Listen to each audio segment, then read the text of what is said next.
Ali sir నిన్న పార్టీకి వచ్చిన వాళ్ళు ఈ 42 మంది పెద్దనాన్న group sir there with us. అది కాకుండా ఈ 30 మంది ధను గ్రూప్, వాళ్ళని మనం ఏం చేయలేం. బ్యాలెన్స్ ఉన్న 53 ఈ లిస్ట్. అందులో ఈ 14 మంది మాత్రం డెప్యూటీకి హోమ్కి సంబంధించిన వాళ్ళు. ఇప్పుడు మన పని ఏంటంటే ఈ 53 మంది మన సైడ్ రావాలి. సార్ వాళ్ళందరి చరిత్రలు నాకు తెలుసు సార్. అందరూ డబ్బులు క్యాండిడేట్లే, నాకు వదిలేదు. కానీ ప్రాబ్లం అవుతుంది అలీ. ఇలాంటి విషయం ఒకటి జరుగుతుందని ధనుకు మాత్రం తెలిస్తే మొత్తం బేరాలు రొచ్చులు మొదలవుతాయి. ఏముంది సార్, మీ పేరు బయటికి రాకుండా నేను వెళ్ళి డబ్బులు ఇచ్చేస్తాను. నా పేరు రాకుండా ఎలా చేస్తావు? సార్ వాళ్ళు పొలిటీషియన్ సార్. డబ్బులు వచ్చాయా లేదన్నది ముఖ్యం, ఎలా వచ్చాయన్నది వాళ్ళు అడగరు. ఎలా అని అడగరు కానీ ఎందుకు అని అడుగుతారుగా. అప్పుడు కరెక్ట్. ఓట్ల కోసం అని మనం అంటే వాళ్ళు మాట్లాడుకుంటారు, డొంకత కదులుద్ది. నువ్వు ఒక పని చేయి సార్, నాకు 53 మంది చరిత్రలు కావాలి సాయంత్రం కల్లా. Sure sir. అర్జున్, నాకు మీడియాలో చాలా కాంటాక్ట్స్ ఉన్నాయి, నేను తీసుకుని రానా? అలీ సార్ ఇంకోటి చెప్పండి. నాకు ఈ హాల్లో ఒక పెద్ద 8x4 ఫోటో కావాలి నాన్నగారు. Okay sir. Okay right sir. All right. Arjun, Arjun please, నువ్వు కోపంగా ఉండకు. నాకు మీడియాలో చాలా కాంటాక్ట్స్ ఉన్నాయి, నేను వాళ్ళ ఇన్ఫర్మేషన్ తీసుకొస్తా. సరే చూడు. సార్ అయితే నవ్వు నవ్వు. నవ్వాడా? షోరా? పద. నువ్వు చూసావా?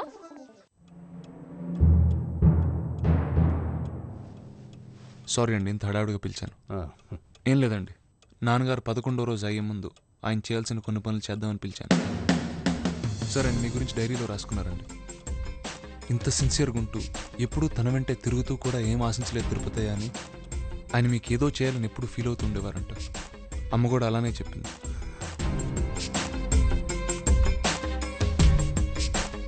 అలీ సార్ తీసుకోండి. ఏంటి? డబ్బు 2 కోట్లు. ఎవరికి? మీకు. ఎందుకు? నాన్నగారి కోసం. చిటపట స్వార్థమే రగిలిన సంజీవయ్య అమర్ రహే. శ్మశానమే ఇది మన భారతం. సంజీవయ్య అమర్ రహే. సార్ యాక్చువల్లీ నాన్నగారు మీకు 4 కోట్లు ఇమ్మన్నారండి, కానీ ఇప్పుడు క్యాష్ అడ్జస్ట్మెంట్ అవ్వలేదు. ఇంకో 10 రోజుల్లో మీ డబ్బు మీకు పంపించేస్తాను, మీరు హ్యాపీగా ఉండండి. ఇది మన భారతం. సంజీవయ్య అమర్ రహే. సంజీవయ్య అమర్ రహే. సార్ ఒక విషయం, నేను ఇలా డబ్బు ఇచ్చిన విషయం ఎవరికి తెలియనివద్దండి, మీ ఫ్యామిలీ మెంబర్స్ కూడా. తెలిస్తే మళ్ళీ ఇన్కమ్ ట్యాక్స్ ఇలాంటి ప్రాబ్లమ్స్ వస్తాయి. చిచి, ఎవరికి తెలియనీనయ్యా. నువ్వు చల్లగా ఉండాలి బాబు, చల్లగా ఉండాలి. ఆ ధనుంజయ్కి నీకు అస్సలు పోలికలేదు బాబు. మహానుభావుడు కడుపులు పుట్టాడు. సంజీవయ్య అమర్ రహే. సంజీవయ్య అమర్ రహే. సంజీవయ్య అమర్ రహే. మనం అడిగితే ఓటేస్తాడా? ప్రాణమేనేస్తాడు. ఎవరికి చెప్పడుగా. ప్రాణం పోయినా చెప్పడు. వర్కౌట్ అవుతుందా? 100% సీఎం గారు. ఇంకో ఎమ్మెల్యే నేసేద్దాం. ఆకలేస్తుంది, ఫస్ట్ ఏదన్నా తిందాం. ఓకే పదండి. అజనా తిమ్మా.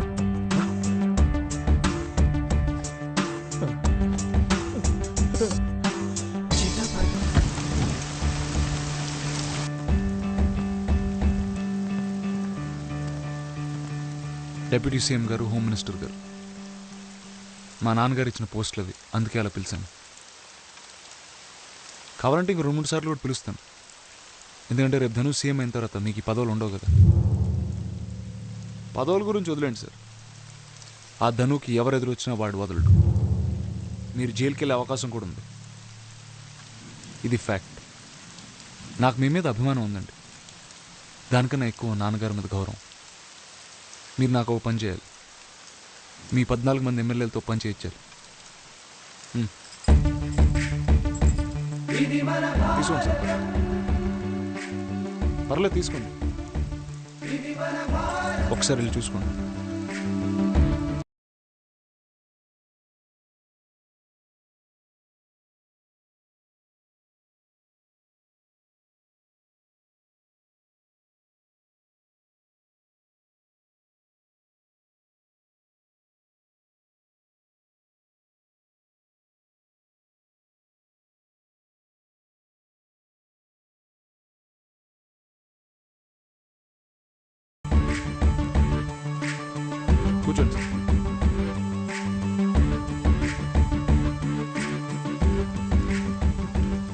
మీ పదవులు మీవి, ఈ అపార్ట్మెంట్ మీది.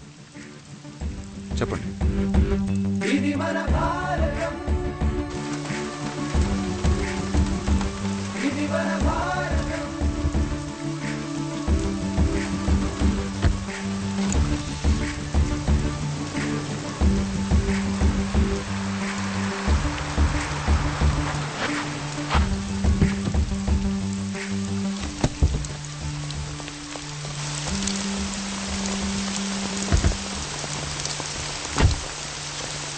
రాజమ్మా, ఏంటమ్మా ఈ వర్షంలో ఈ రాత్రిపూట ఏంటి? రండి లోపల రండి. రారా. కూర్చోండి, కూర్చోరా. ఏంటమ్మా మనవాడు ఏ తెల్లపిల్లతోనో వ్యవహారం నడిపి పెళ్లి దాకా వచ్చాడా? మరి ఏంటి సమస్య?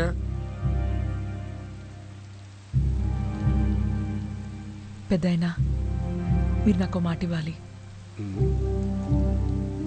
బాలేదానివే, అడుగు. మాట తప్పకూడదు. రాజమ్మా, బిడ్డలా చూసుకునే నా తమ్ముడు భార్యవి. ఆడిపోయి 10 రోజులు కూడా కాలేదు. మరింత అర్ధరాత్రి నీ బిడ్డను అంట పెట్టుకుని వచ్చి నాకు మాట ఇవ్వాలి అని అడిగితే ఇవ్వకుండా ఎలా ఉంటానమ్మా? నా ప్రాణం పోయినా పర్లేదు, ఇస్తాను, అడుగు. పెద్దాయనా, మా ఆయన ఆఖరి కోరిక నా కొడుకు అర్జున్ సీఎం కావాలి. నువ్వు సహాయం చేయాలి. మాటిచ్చావు.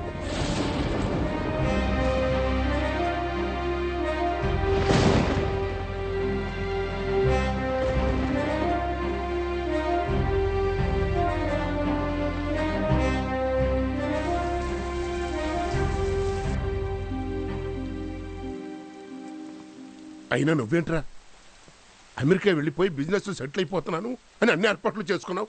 సడన్గా ఇదేంటి? రే కొర్రవెదవా, అసలు పాలిటిక్స్ అంటే నీకేం తెలుసురా? ఆ ధనుగాడు అసలే తిక్క సన్నాసి. నేను చంపేస్తాను రా. ఇప్పుడు అడికేం సమాధానం చెప్తావు? చెప్పరా, చెప్పు.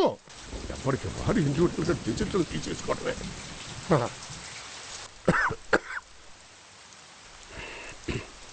రాజమ్మా, తెల్లారితే పార్టీ మీటింగ్. ఆ ధనుగాడిని యునానిమస్గా చీఫ్ మినిస్టర్ చేయడానికి అన్ని ఏర్పాట్లు జరిగిపోయినాయి.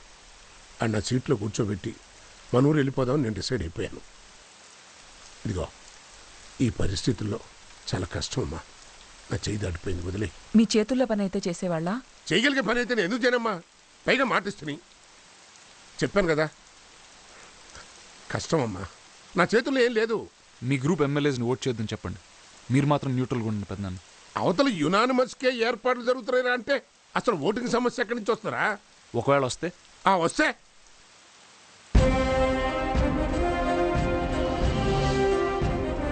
ఏంట్రా? అర్థమైందిరా, అర్థమైంది. ఎందుకు చేశావురా? ఎందుకు చేశావు? పెద్దనాన్న, ఈ రాష్ట్ర ప్రజలకి ధనుగాడిని సీఎంగా చూసే దౌర్భాగ్యం పట్టకూడదు. అందుకని ఇలా ఎందుకు చేయాలి? ఇలానే చేయాలి. ఇప్పుడే జరగాలి పెద్దనాన్న. ఇది నాకున్న ఒకే ఒక్క ఛాన్స్. మాటిచ్చారు, నిలబెట్టుకోండి. ధనంజయ్ కాబోయే సీఎం అన్న విషయం దాదాపు ఖరారైన నేపథ్యంలో